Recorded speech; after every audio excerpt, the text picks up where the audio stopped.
So Michael Sprague, our 149-pounder from last year. Michael was a senior. Went 2-2 at the NCAA tournament, and he had just lost his second consolation match. And we went into the belly of the arena, and he was doing his kind of like exit interview for our social media and things like that. And my phone started blowing up, and I just assumed his dad was there, and so I just assumed they wanted to get a chance to see him now that everything was done. And sure enough, I answered the phone, and it was one of our supporters that was with his dad, and he said, "Hey, this is a 911." He said, "We came over to get a bite right after Michael's match, and his dad had a heart attack, and we have him on the way to the hospital."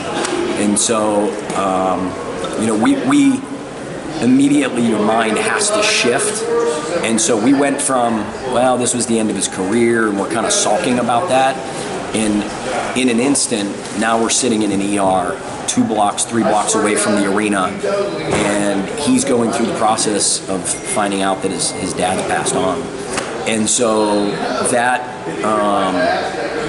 really put some, I looked at my life experiences, and I feel like at that moment, there's kind of a divine providence in why things happen like they do.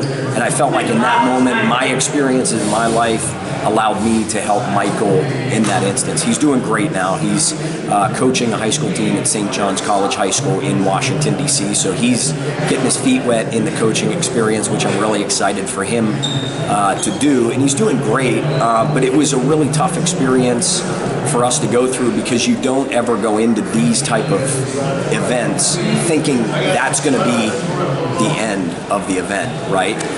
You're usually thinking it's going to be a victory, it's going to be an All-American, and we're going to be celebrating, or maybe he falls short and he doesn't, but it's the end of his career.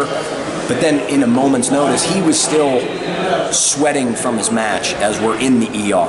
And again, I just feel like there were, whether it was me losing my dad in college and having to go through that experience, or my brother Ty passing away, my brother Tommy passing away, I just had to go through some tragic things, and I feel like that perspective really helped me in that moment to be able to help guide Michael through that process, and he's doing great now.